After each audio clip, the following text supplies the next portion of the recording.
Hello बच्चों, welcome back. आज के वीडियो के अंदर मैं टाइप्स ऑफ केमिकल रिएक्शंस करने वाला हूँ। तो ये जो टाइप्स ऑफ केमिकल रिएक्शन होते हैं ये हमारे कई तरीके के होते हैं। यहाँ पर जो हमारा सबसे पहला वाला टाइप ऑफ केमिकल रिएक्शन है वो है कॉम्बिनेशन रिएक्शन, जिसको मैं इस वीडियो के अंदर लेने वाला हूँ। तो ये जो कॉम्बिनेशन रिएक्शंस होते हैं ये बहुत ही सिंपल होते हैं। इनको मैं अगर सिंपल वे में अगर मैं इसको एक्सप्लेन करूँ तो मेरे पास एक रिएक्टेंट ए है, मेरे पास एक दूसरा रिएक्टेंट बी है, और ये दोनों कंबाइन करते हैं और एक सिंगुलर प्रोडक्ट बनाते हैं ए बी।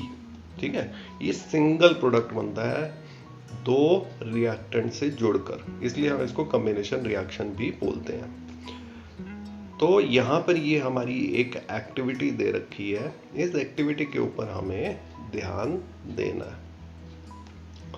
तो ये एक्टिविटी है, इसके अंदर हमने कैल्शियम ऑक्साइड लिया। कैल्शियम ऑक्साइड को हम क्विकलाइम भी बोलते हैं, और इसके अंदर हमने थोड़ा सा पानी ऐड किया। तो जब हम पानी ऐड करते हैं तो यहाँ पर हिसिंग साउंड में और थोड़ा सा हीट इवॉल्व होती है और एक नया प्रोडक्ट बनता है जिसको बोलते हैं हम calcium hydroxide.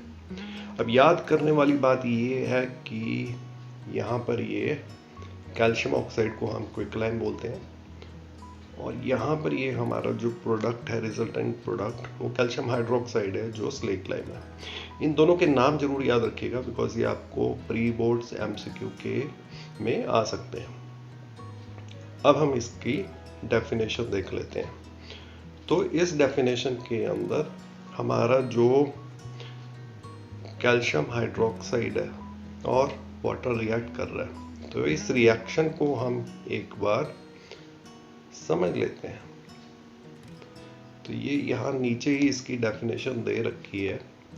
A reaction in which a single product is formed from two or more reactant is known as combination reaction। ठीक है, तो अब हम इससे थोड़ा सा आगे आते हैं। इसी को कंटिन्यू करते हुए जब हम देखते हैं कि हमारा जो स्लेक लाइम है,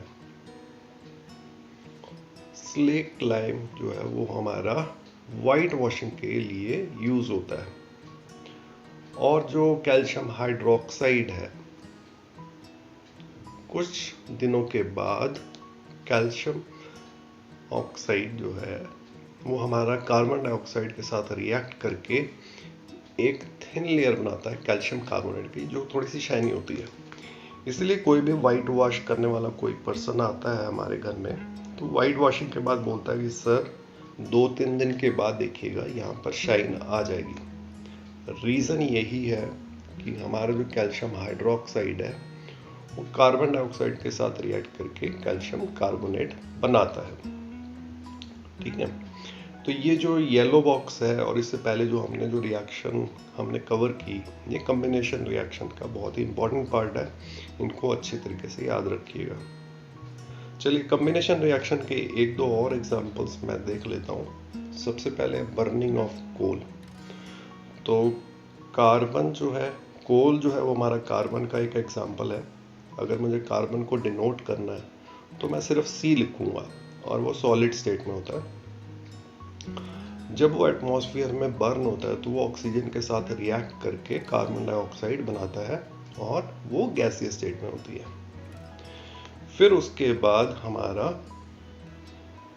सेकेंड रिएक्शन की जो है हाइड्रोजन और ऑक्सीजन जब मिक्स होते हैं तो वो हमारा वाटर बनाते हैं। तो हमारा सिंगल प्रोडक्ट बन रहा है, इसलिए ये हमारा कॉम्बिनेशन रिएक्शन का एक एग्जाम्पल है। ठीक है, अच्छा, एक थोड़ा सा इससे रिलेटेड टॉपिक ही है। अब आप ये देखेंगे कि यहाँ पर जब हम पीछे देख रहे थे तो यहाँ पर आप देखेंगे कि ये हमारी हीट इवॉल्व हुई है। तो जिस रिएक्शन में हीट इवॉल्व होती है उसको हम एक्सोथर्मिक रिएक्शन है। ये वाला जो टॉपिक है यहाँ पर मैं इसलिए कवर कर रहा हूँ क्योंकि ये आपको बाद में इसके ऊपर एक एमसीक्यूज या क्वेश्चन आपको आ सकता है। तो हम इसकी डेफिनेशंस अगर देखें तो reactions in which heat is released along with the formation of products is called exothermic chemical reaction। तो हमें इसका भी ध्यान रखना है। जो एक्सोथर्मिक रिएक्शंस हैं उसके बारे में मैं नेक्स्ट वीडियो के ऊपर आपसे बात करूंगा। अगर इस वीडियो में आपको कोई डाउट है तो आप मेरे को कमेंट सेक्शन में कमेंट कर सकते हैं। I will get back to you. Thanks for watching my video. Thank you once again.